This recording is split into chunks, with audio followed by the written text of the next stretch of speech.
Good evening. Once again, Kenny Jacobs from Bloomington, Illinois. Going to do another video tonight talking about current events as it relates to Bible prophecy. And I am really excited, really fired up tonight because all of the news stories are certainly coming together, showing the signs of Jesus' soon return. And I have some more news stories tonight that illustrate that point.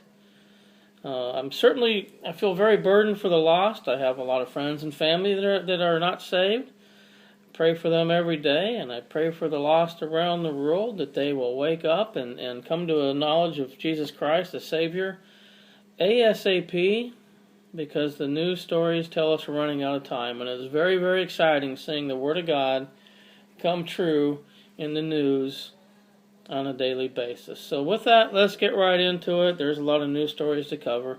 First story out of the Washington Times today. Pope Francis, Koran is a prophetic book of peace. Pope Francis in Rome, after a 3-day trip to Turkey, told reporters that Islam was a religion of peace and that those of different faiths shouldn't be enraged at the Muslim community as a whole when acts of terrorism are committed. The Koran is a book of peace. It is a prophetic book of peace, the Pope said, United Press International reported. And it's wrong for anyone to be enraged against Islam when terrorism strikes, he said. Not all Muslims are terrorists, just as not all Christians are fundamentalists, the Pope said. He also called on key Muslim leaders to condemn terrorism when it's conducted in the name of Islam. Such global condemnation would do a lot towards warding off stereotypes against Islam, he said. I saw another version of the same story, and they elaborated on the Pope's quote that not all Muslims are terrorists, just as not all Christians are fundamentalists. And the Pope said, although we have some of those too. And that should wake you up when he says, I'll find that article too, and I'll put it in the description box that elaborated on that. But he said, we have some of those too, meaning the Christian fundamentalists. Like I said, he's trying to get rid of all fundamentalists, including Christian fundamentalists. The one world government is coming, the one world religion is coming. And they're using this war on terror and the jihadist movement to stamp out all forms of fundamentalism and extremism. And Pope Francis considers any fundamentalist Christian too extreme. If that doesn't wake you up, I don't know what should. But it's obvious. Now, first of all, I am not enraged at any Muslim who's living peacefully. And I don't think Christians are. However, the Muslims that are not involved in the jihadist movement are considered apostate Muslims by what the Koran teaches. It is not a book of peace, as Pope Francis says. Now, I'm not going to, and as usual, I'm going to put all the links to all of these articles into the description box for you. I'm not going to read much out of this article I'm about to pull up, but again, I want you to read it yourself. I'm going to put it in there in the description box, but I do want to read the first paragraph at least. This says, it says the Quran's verses of violence. It says, what does the religion of peace teach about violence? Question, does the Quran really contain dozens of verses promoting violence? Summary answer.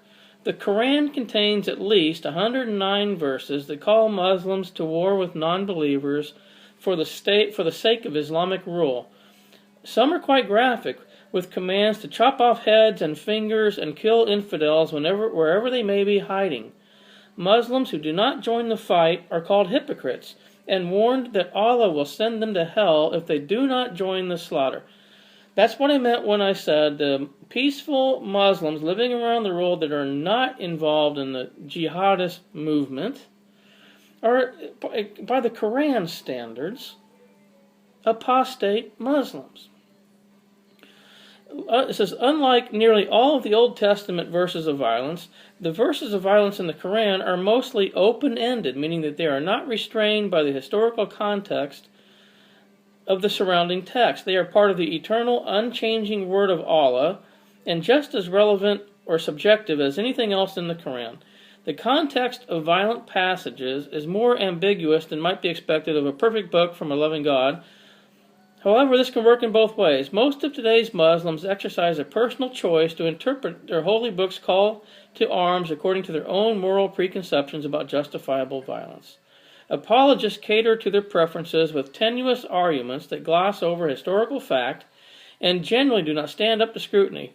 Still, it is important to note that the problem is not bad people, but bad theology. Unfortunately, there are very few verses of tolerance and peace to abrogate or even balance out the many that call for non-believers to be fought and subdued until they either accept humiliation, convert to Islam, or are killed. I'm just going to read a couple of verses out of there, but this is a great article. It has a whole bunch of verses out of the Quran.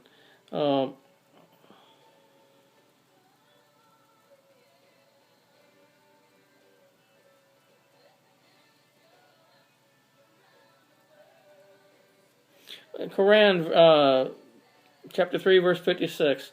As to those who reject faith, I will punish them with terrible agony in this world and in the hereafter, nor will they have anyone to help. Quran, Surah 3, verse 151. Soon shall we cast terror into the hearts of the unbelievers, for that they joined companions with Allah, for which He sent no authority. Let those who fight in the way of Allah, who sell the life of this world for the other, whoso fighteth in the way of Allah, be he slain or be he victorious, on him we shall bestow a vast reward. Those who believe fight in the cause of Allah.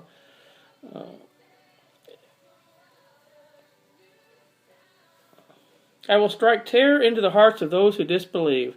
Therefore strike off their heads and strike off every fingertip of them. That's just a small example of what's in the Quran. And Pope Francis says it's a religion of peace. I beg to differ. But again, what should we expect from Pope Francis? After all, it's the same guy who said the fundamentalist Christians are sick. He said it's dangerous to try to have a personal relationship with Jesus. He said even atheists can go to heaven if they do good works. And he continually prays with the Muslims now. Just did over the weekend in Turkey. Went to the Blue Mosque and prayed. And he heads up a church, quite frankly, he heads up a church, the Roman Catholicism, whose doctrine, in quite a few places, are completely contradictory to Scripture.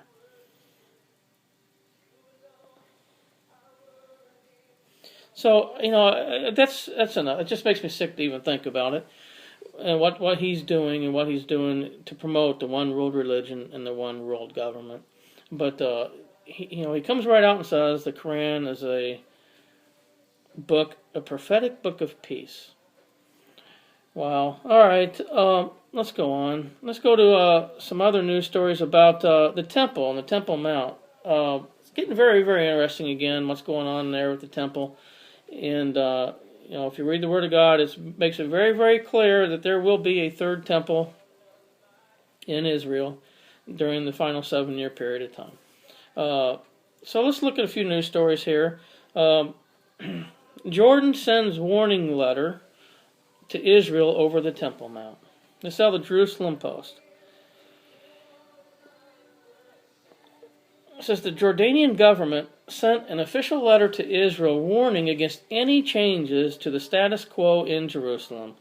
The letter called on the government of Prime Minister Benjamin Netanyahu to carry out its duty to prevent attacks by the herds of extremists and settlers on the Al-Aqsa Mosque on the Temple Mount. The message accompanied parallel contacts Jordan made with the U.S. administration on the same subject. So Jordan has appealed to John Kerry as well to not change the Temple Mount status, to support the Muslims' feelings that the Jewish people should not be allowed to pray in the Temple Mount. Meanwhile, King Abdullah of Jordan returned home on Sunday from Egypt after discussing the issue with its president, Abdel Fattah al-Sisi. The talks mainly dealt with international and regional efforts to combat terrorism. So here we go again. We got Jordan, Muslim nation, Egypt, Muslim nation, getting together to talk about how to combat terrorism. They're using the war on terror to bring on the peace agreement, to bring on the one world government. The two leaders also discussed reviving peace talks between the Palestinians and Israelis in order to achieve a two-state solution. The Jordanian king raised the issue of Jerusalem and briefed Sisi on his country's efforts to defend the holy sites there and counter Israeli acts of targeting Al-Aqsa Mosque, said the report. A Jordanian MP said in a discussion regarding Parliament's moment of silence and reading verses from the Koran for the two Palestinian terrorists who murdered 5 Israelis and injured others in an attack at a Jerusalem synagogue. He said, "Our people in Palestine expect us to support them and to recite Quranic verses for the souls of the martyrs. This is the very least we can do for the sake of those heroes who defend the honor of the Arab nation." Again, they're praising the terrorists who killed the Jewish people praying in the synagogues in Jerusalem that were not even on the Temple Mount. Unbelievable. Religion of peace, though, according to Pope Francis. By Allah, it's an honor to incite against the Jews. It is a great accomplishment to provoke and incense them. Hating the Jews is a great honor for me, and it makes me walk with my head high, because they are worthy of hatred, said the Jordanian MP. Wow.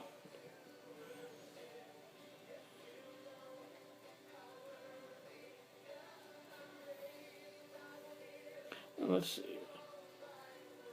The accursed ambassador did me a great honor by saying that I hate the Jews. Yes, I hate the Jews, I hate the Jews, I hate the Jews, he exclaimed. They kill our people. They prevent worshippers from entering the Al-Aqsa Mosque. They destroy homes and seize control over everything. Adding, this is at the least we could have done. Thank God we got them mad. Wow. Amazing. As you can see, even when there's going to be a false peace agreement signed, the Arabs, the Palestinians, do not want peace with the Jews. They just don't. They want to wipe them out, just like Psalm 83 says. But they're still trying to come up with a two-state solution and peace. And even the Muslim nations are talking together about how to get rid of terrorism. Very, very interesting. Let's go to another news story about the Temple Mount.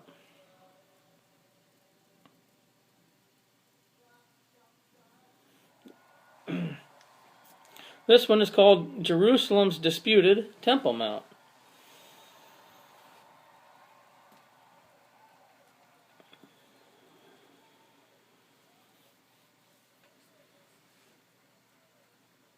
Alright, it says, contention between Israeli Jews and Palestinians stretches back nearly a century with little hopes of resolution.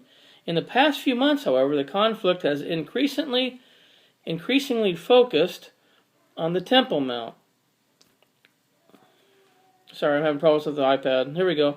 The site of Solomon's Temple and later of Herod's Temple at the time of Jesus has been a sacred place for over 3,000 years.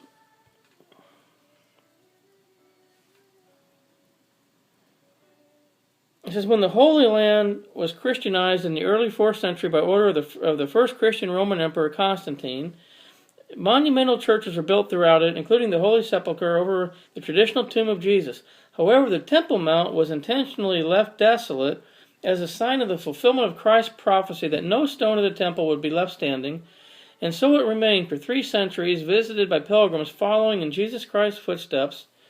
but unadorned by any Christian shrine. Thus, when Arab Muslims conquered Jerusalem in 638 under the Caliph Umar, they entered into a treaty to protect the Christian and Jewish holy places in the city. Searching for a location in Jerusalem to construct a mosque for the new Muslim community, the Arabs naturally turned to the large space left empty by the Christians on the old Temple Mount. Soon, the Arabs had built not only Al-Aqsa Mosque for prayer and worship, but also a new shrine known as the Dome of the Rock. The sanctuary is one of the great architectural achievements of the Islamic world. It commemorated the biblical Temple of Solomon and the place where Jesus taught and performed miracles, both of which are described in the Koran and accepted by Muslims as authentic sacred history. In addition, Muslims believe that Muhammad had visited Temple Mount in Jerusalem in a vision, ascending from there into heaven. This is a really long article, again posted into the in the description box, but it finishes up as it says, for decades, these Third Temple movements have been, let me back up. It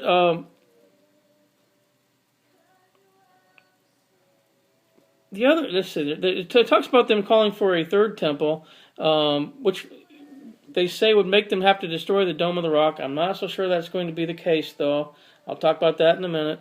But it says, for decades, these Third Temple movements have been preparing and agitating for the rebuilding of the temple, going so far as to make utensils, furnishings, and priestly robes for use in the coming sanctuary. Every year on Jewish holy days, these groups have attempted to force their way out of the Temple Mount to pray, and have consistently been turned away by Israeli security forces. In recent months, however, increasing numbers of Jews have begun wider agitation for the right to ascend the Temple Mount to pray, in violation of the early 1967 status quo agreement regarding the site. It says it remains a source of discord and conflict. Zechariah chapter 12, verses 2 and 3. Again, I quote these virtually every day now, just because they're in the news every day. Zechariah chapter 12, verse 2. Behold, I will make Jerusalem a cup of trembling unto all the people round about, when they shall be both in the siege against Judah and against Jerusalem. And in that day will I make Jerusalem a burdensome stone for all people. All that burden themselves with it shall be cut in pieces, though all the people of the earth be gathered together against it. Jerusalem is definitely a cup of trembling and a burdensome stone. But I want to look at one other article about the Temple Mount, and this one is titled, When Will Jerusalem Know Peace?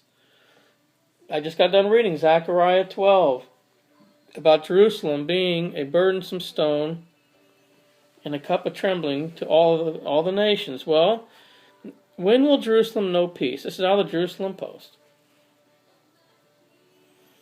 The number of Muslims and Jews who desire peace need to grow, and they must understand that living together must be based on love. How naive can this world be? And again, they're going to believe that the Antichrist, when he signs the covenant or confirms the covenant, it's a false peace. It's going to result in almost total annihilation of the world because of this false peace. Because they're going to go against the word of God and divide the land of Israel. Not a single day passes in which talk of Jerusalem, sacred to the three great faiths, is not connected in the same breath to conflict, violence, and bloodshed. Again, cup of trembling, burdensome stone. These fine lands, erstwhile abode of peace and the prophets, have witnessed horrifying scenes in the last month in particular, of people being run over by cars, attacked with knives, cleavers, screwdrivers, guns, and of innocent people losing their lives. Last week, Jews praying to God in the synagogue with their heads bowed in submission were targeted simply for being Jews. The Koran refers to mosques, synagogues, and churches as places under the protection of God, and all Muslims have an obligation to protect them. It's a sin, murder in the eyes of our faith to kill or harm innocent people. I regard mere condemnation of such ruthlessness to be a very weak statement. I believe that such actions are nothing but sheer wickedness, atrocity, and cruelty. It says, committing such a sin and evil in the name of God defending or glorifying it, and rejoicing in the death of a Jew is diametrically opposite of the true spirit of Islam. That's kind of what the last article about the Pope was talking about. But again, there's so many verses in the Koran that seem to contradict that belief. It says, no people or nation are without error, of course. The Israelis have made mistakes. It is wrong to literally demonize an entire people, to make them targets or to use them as tools for incitement through the use of exaggerations, lies, and the such. So the Jews have suffered oppression for over 3,000 years. It says there will be a state. It says there will be a state of Israel, and that state will survive until the day of reckoning. The Jews will live in that region as God has promised in both the Torah and Koran. In the same way, there is no religious justification for the attack on Yehuda Glick, the rabbi, who has previously been my guest in Istanbul. It says, let's scroll down. This is a long article. There's a lot of stuff in here.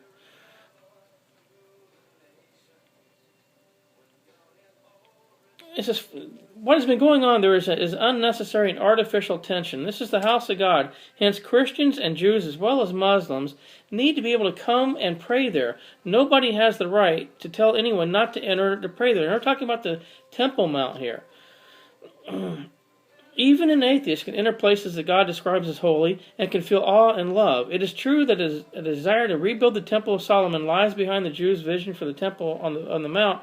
And yes, the original will indeed be rebuilt in all its majesty and beauty in the broad expanse of the land next to Al-Aqsa Mosque. This is an unbelievable article. This is a Muslim that wrote this article, guys, and he says right here that this is a Muslim saying that the Jews and the Christians should be able to go up there. It's wrong to keep them off of the Temple Mount. And this Muslim himself is saying that let's see, that there will be a temple, that it will be built there. That's incredible.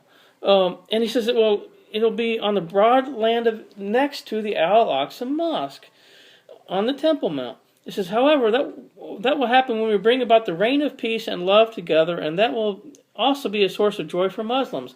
What is not known by many Muslims is that Jews also hope and expect to pray together with Muslims according to the Torah.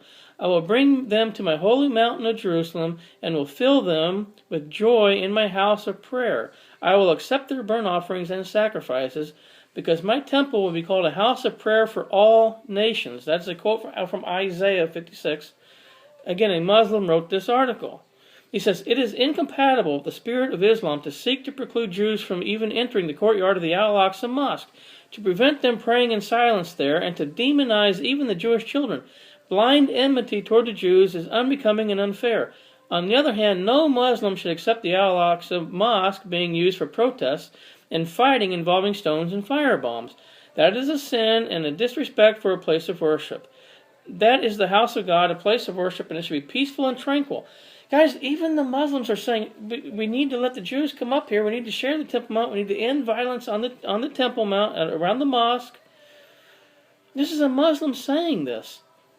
This whole war on terror, it's working to bring in the one world religion and the one world government. I keep saying that, and these articles keep proving it. The number of Muslims and Jews who desire peace need to grow, and they must understand that living together must be based on love. Muslims should therefore rid themselves of the influence of fanaticism in their attitudes toward the Jews and must act in the light of the Koran. Furthermore, Jews should not confuse Islam with fanaticism and should always seek peace and reconciliation with true Muslims of the Koran. Again, the writer is a Muslim writer and a TV commentator from Turkey who wrote that article. Even the Muslims are saying the Jews need to be able to go up on the Temple Mount and have their temple. The Antichrist, the false prophet, are going to work together to allow this. They're going to confirm the covenant. The temple will be rebuilt. Let's go to Revelation chapter 11, because there will be a shared situation on the Temple Mount. I believe that's what it says in Revelation 11. And that's what this Muslim here who wrote this article said, that they will build the temple on the Temple Mount right next to the Al-Aqsa Mosque. It says, and there was given me a reed, this is Revelation 11:1, and there was given me a reed like unto a rod, and the angel stood, saying, Rise, and measure the temple of God, and the altar, and them that worship therein. But the court which is without the temple leave out, and measure it not, for it is given unto the Gentiles, and the holy city shall they tread under foot 42 months. It is going to be a shared temple mount situation with the third temple up there next to the Al-Aqsa Mosque. And Muslims are even saying we need to do that. Keep in mind, Pope Francis was just in Turkey trying to work together with the Muslims, and the Vatican has a lot of control over the religious sites in Jerusalem. It's coming together so fast, and Francis is using this war on terror to give him more power and to help him bring in this world peace and the one world religion. Guys, it's time to wake up. We are getting so close to the return of Jesus. But the title of that article was, When Will Jerusalem Know Peace? Well, let's just talk about that real quick.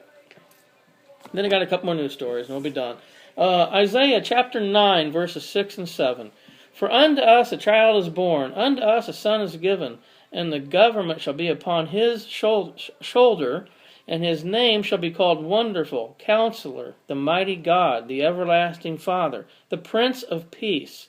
Of the increase of his government and peace there shall be no end, upon the throne of David and upon his kingdom, to order it and to establish it with judgment and with justice, from henceforth even forever.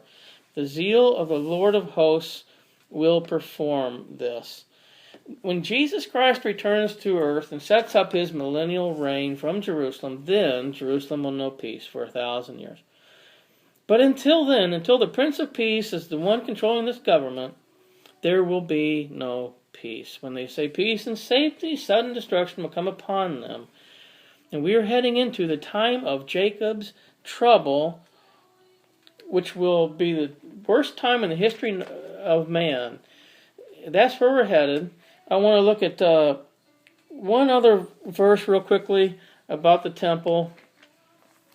Actually, two verses. Matthew 24:15. When ye therefore shall see the abomination of desolation spoken of by Daniel the prophet stand in the holy place, whoso readeth, let him understand. He was referring to Daniel chapter 9, verse 27, when it says that the final 7-year period of time will happen when the Antichrist confirms a covenant with many for 1 week, and halfway through he will enter the temple, cause the sacrifice to cease. That's the abomination of desolation. Jesus referred to it in Matthew 24, talking about signs of the end of the age. And then in 2 Thessalonians chapter 2, verse 3, let's go there real quick. 2 Thessalonians 2, verse 3. Let no man deceive you by any means, for that day shall not come, except there come a falling away first, and that man of sin be revealed, the son of perdition, who opposes and exalts himself above all that is called God, or that is worshipped, so that he as God sitteth in the temple of God, showing himself that he is God. There has to be a temple before the Antichrist can enter that temple and commit the abomination of desolation. Again, there has not been a temple there since AD 70, and it's in the news on a daily basis now. We are so close to the return of Jesus Christ. All right. This next article, guys, is another incredible article I found today, and I can't even tell you how important this is. The title of the article, Syria and Ebola Failures Highlight UN Shortcomings, the United Nations.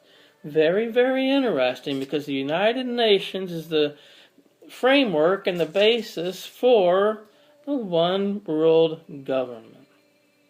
So let's see what this has to say. It's very, very interesting. The Ebola epidemic and the war in Syria have cast a spotlight on the inadequacies of the United Nations as it tries to operate in a globalized world with a power structure that hasn't changed since 1945. Praise God. This article, guys, they're talking about the need for the power structure of the UN to change. That's exactly what's going to happen when the Antichrist confirms the covenant and reigns and the one world government gets underway. And this article, the whole basis of this article is saying, look, the UN is not doing its job. It needs to be changed. Let's go on. To many who know the UN well, the organization has grown bloated with age, is underfunded, and shows few signs of righting itself. That was evident when an internal report by the UN Health Agency revealed that cronyism and incompetence in its leadership may have contributed to the spread of Ebola. Since the UN was born after World War II, it has grown from 51 members to 193. As it approaches its 70th anniversary next year, it is hobbled by bureaucracy, politics, and an inability among its 5 most powerful members to agree on many things, including how to bring peace to Syria. If you can imagine any big multinational corporation keeping its structure the same as in 1945, it would have been destroyed by now in the marketplace, said Patricia Lewis, a nuclear physicist who led the United Nations Institute for Disarmament Research. The paralysis shows in the debate over what the UN itself should be. Most nations agree that the 15-member Security Council, the UN's most powerful body, must adapt to address threats to international security, yet all reform proposals are repeatedly rejected because it hasn't been the right time yet. All this will happen on God's timing. Those who yield the power don't want to lose the power, and they don't want to share it, said Lewis. Wow. The 5 permanent members of the Council who can cast vetoes, the U.S., Russia, China, Britain, and France, ultimately call the shots. One result is that Russia, a close ally of Syria, has blocked all Western resolutions and would pressure Bashar Assad to end the conflict in Syria. Unbelievable. UN spokesperson Stephanie Dujarric argues that the UN has adapted since its founding. He says Secretary General Ban Ki-moon has worked with member states to make the system more flexible and even more responsive to the needs of many, including collective security, international transport, health, and human rights. But inefficiency, inaction, and sometimes paralysis extend through a sprawling system that includes 15 autonomous agencies, such as the World Health Organization, 11 other funds, such as UNICEF, and numerous other bodies. It goes on talking about how that they botched Ebola. I mean, this is talks about UN peacekeeping. It says the UN is regularly criticized for being an organization of words, not action.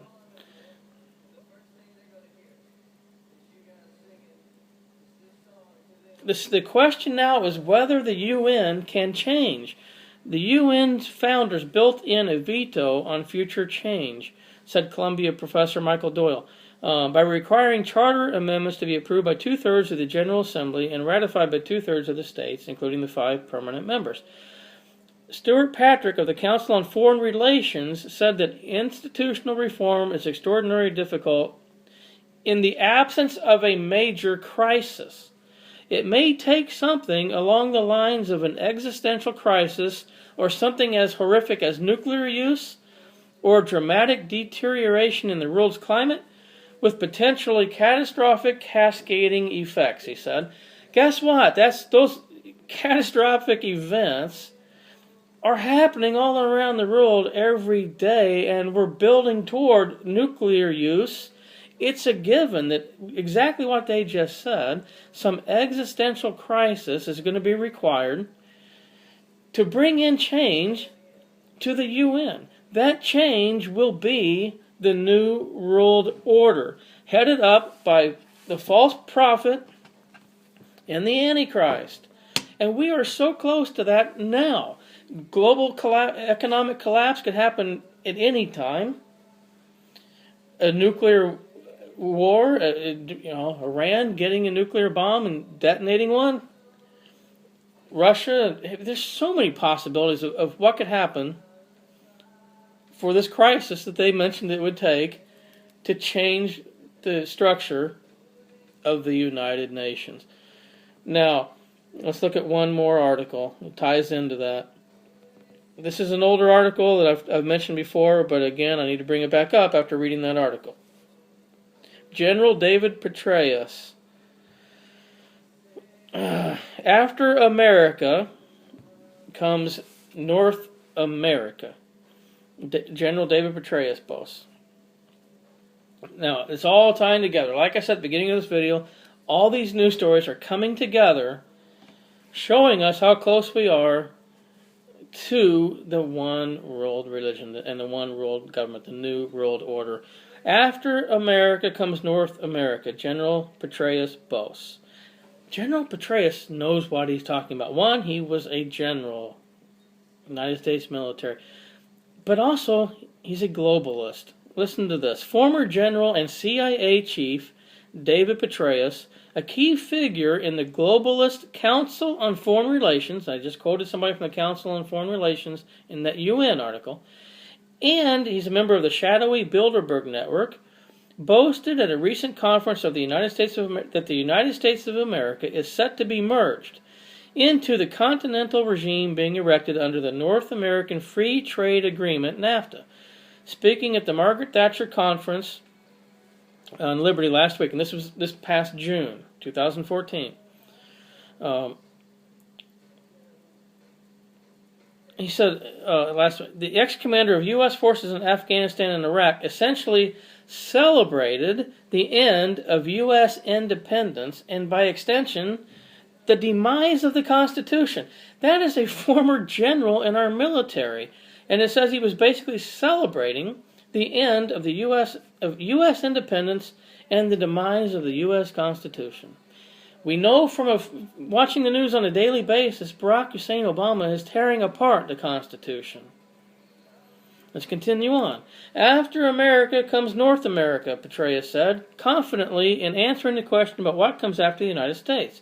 The theme of the panel discussion. Why would there be a panel discussion about what happens after America if they weren't planning on the demise of America? We are on the threshold of the North American decade. He says, are we on the threshold of the North American decade? Question mark. He said, I threw that away. I threw away the question mark and boldly proclaimed the coming North American decade, says the title. Now, he also boasted about how the three economies have been put together over the last 20 years as part of the implementation of the North American Free Trade Act. The highly integrated forces of Canada, the United States, and Mexico, Petraeus continued, will become the world's powerhouse for energy and science. There are 4 revolutions that are going on at various levels in each of the countries, but foremost in the United States, said the former CIA chief, who now serves as the chairman of the KKR Global Institute. The energy revolution is the first of those, which has created the biggest change in geopolitics since the rise of China. The other revolutions include IT, manufacturing, and life sciences, which, as highly integrated as they are, allow you to argue that America comes North America, he added. Petraeus, who resigned from leading the CIA killing machine in disgrace after his extramarital affair was exposed, also touted advances in genetics and especially robotics. He suggested robots would soon be displacing huge numbers of manufacturing workers across North America and even the world. Combined with the wave of illegal immigrants currently pouring across the southern U.S. border as part of what officials and critics have said is an orchestrated operation endorsed by the Obama administration, the competition for jobs then will become even more intense. Indeed, the wide gap between the United States and Mexico is narrowing. Wow. Unreal. This article is so long and it is so full of information, but I'm at 40 minutes almost on this video, and I want to cover one more quick story, so I'm going to... but you need to... I'll post this in the description box. You need to look at this yourself. And, guys, it is so coming together. By the way, it says, in fact, at this moment, U.S. trade officials are quietly plotting with the EU. The European Union the European Union, along with the United Nations, which I just read an article about how they need to overhaul the United Nations. They're looking for a crisis that would allow them to do that. New World Order's whole philosophy is order through chaos. the EU is the basis of the revived Roman Empire, but keep in mind that the final one world government is that just that. It is a one world government. It's part of the revived Roman Empire, or the EU, but it's going to encompass the entire globe. The Roman Empire at the time of the Bible encompassed the known world back then. Didn't include the West. Didn't include Canada, Mexico. So that leads me to my next story. Oh, but again, by the way, David Petraeus is talking about this North America.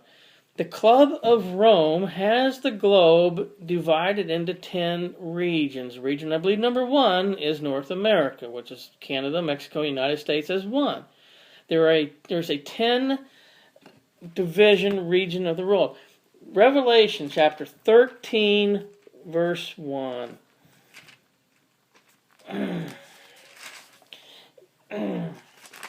And I stood upon the sand of the sea and saw a beast rise up out of the sea, having 7 heads and 10 horns. And upon his horns 10 crowns, and upon his heads name of blasphemy. And it goes on talking about this beast. And the beast was empowered by Satan himself. And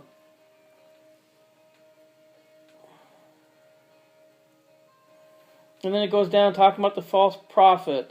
And it was a second beast. The 7 heads and the 10 horns, and the 10 horns are kings, and they give their power to the beast for 1 hour. And guys, it is all coming together. It is unbelievable how fast this is coming together. The 10 nations, the 10 regions that the world is divided into will become part of that the 10 kings. Each region will have a king or a leader that will give their power to the Antichrist, who's over all of it. Wow, is it things coming together? Okay, so I won't do one more news story real quick. Dr. Ben Carson, I love the guy. Dr. Carson kind of burst on the scene when he was the speaker for the National Prayer Breakfast for the meeting, and he had Barack Hussein Obama sitting right next to him. This is prior to the approval of Obamacare. It was still in the process. And Dr. Carson, right in front of Obama, completely ripped apart everything Obama was doing and Obamacare right in front of him. Now, and he's a Christian, by the way, and he's running for president. Let me go to this article. Ben Carson appears to kick off 2016. Now, Brother Daryl on his channel, he talks all the time about how Barack Obama is the last president. I've been saying it too, that I believe Barack Hussein Obama is the last president of the United States. People laugh at us, tell us we're crazy conspiracy theorists. But it should make you think when this is Ben Carson who is thinking about running for president in 2016. Okay? And here's what he says. Again, I'm going to post this in the description box so you can look at it. It says, the title of the article, Ben Carson appears to kick off 2016 campaign with a 40-minute ad. I'm not going to read all that, but I want to scroll down. It says, Rising Stars of 2016.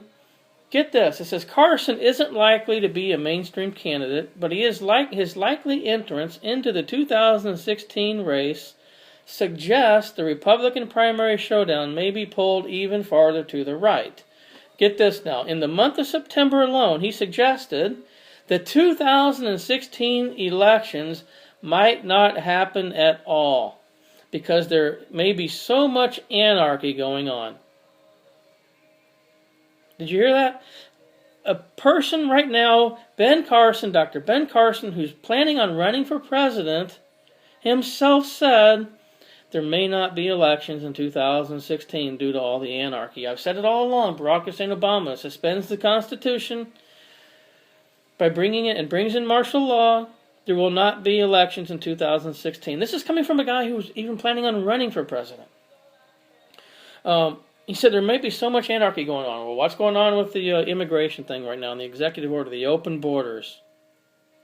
Rex 84, I talked about that, how the readiness exercise program is to prepare for martial law due to immigration problems. FEMA camps, it's all related. Then I love Dr. Carson. He likened President Obama to Hitler and argued that evolution was an absurd scheme. I love this guy. Give me a break, he concluded.